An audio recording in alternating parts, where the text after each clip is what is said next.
ഇലക്ഷനൊക്കെ അല്ലേ, നിങ്ങളൊക്കെ ഏതാ പാർട്ടി ഏതാ? ഞാൻ യു.ഡി.എഫിൻ്റെ ആളാണ്. ഞാനൊരു നിഷ്പക്ഷനാണ്.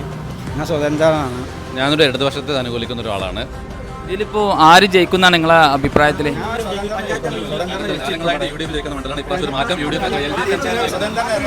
തർക്കത്തിന് വന്നതല്ല, ആര് ജയിക്കുകയാണെങ്കിലും നിങ്ങൾ പടക്കം എവിടുന്നാ വാങ്ങല്? അത് ഏത് പാർട്ടിക്കാർ ജയിക്കുകയാണെങ്കിലും നമ്മളെ വെട്ടോടുള്ള ശിവകാശി പടക്കശാലയിൽ നിന്നാണ് പടക്കം വാങ്ങുന്നത്. ഇതാണ് മക്കളെ ഭയങ്കര വെട്ടത്തോടുള്ള ശിവകാശി പടക്കക്കട. നിങ്ങൾ നെറ്റിക്കാനായിട്ട് ഒരുപാട് ഐറ്റംസ് ആണ് ഇവർ ഈ പ്രാവശ്യം ഒരുക്കിയിട്ടുള്ളത്. നമുക്ക് ഓരോന്നായിട്ട് കാണാം. ഏതെല്ലാം പടക്കങ്ങളല്ലേ? இங்கே இப்போ கம்பி மத்தாப்பு இருக்குது, சரவெடி இருக்குது, போக பூவு இருக்குது, மேசப்பூ, மாலையில் வந்துட்டு இது ஓலை மாலை இதெல்லாம் இருக்குது. நிறையா பென்சில் இருக்குது, அதே போல் மத்தாப்பு. பகாசியில் என்ன மாதிரி வெடிகள்லாம் கிடைக்குமோ அது அனைத்தும் இங்கே கிடைக்கும். ഈ പ്രാവശ്യം ഇലക്ഷനായിട്ട് ഇങ്ങോട്ട് എന്ത് വെറൈറ്റി ഉള്ളത്? നമ്മളിപ്പോൾ ഓരോ രാഷ്ട്രീയ പാർട്ടിയുടെ കളറുകളില്ലേ, അതിനാണ് നമ്മൾ ഇറക്കിയിട്ടുള്ളത്. ഇപ്പോൾ സ്കൈ ഷോട്ടുകൾ മേലെ പോയി പൊട്ടി വരുന്നുണ്ട്. ഒരു 1 കിലോമീറ്റർ അകലം വരെ കാണാനായിട്ടാണ് ഈ സ്കൈ ഷോട്ടുകൾ ഇപ്പോഴത്തെ ട്രെൻഡ് ആകുമ്പോഴാണ് ഓരോ പാർട്ടിൻ്റെ കളറുകളാണ് വരുന്നത്. ആ പച്ചക്കിന് പച്ച, ചുവപ്പിന് ചുവപ്പ് പറഞ്ഞേക്ക്. അതേമാതിരിക്കാണ് ഈ പെൻസിലുകൾ, ഇത് കളർ ലൈറ്റുകളാണ്. ഓരോ പാർട്ടിൻ്റെ കളറുകളും നമ്മുടെ അടുത്ത് കിട്ടും.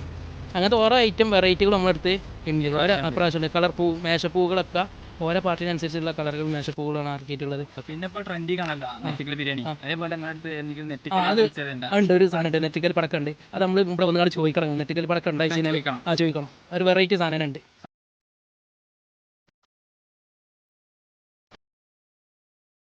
അപ്പോൾ അവരെ വിളിക്കാനുള്ള കോൺടാക്ട് നമ്പർ ഞാൻ താഴെ കൊടുക്കുന്നുണ്ടാ. പെട്ടെന്ന് വിളിച്ചോളി, കാര്യങ്ങൾ സെറ്റ് ആക്കി.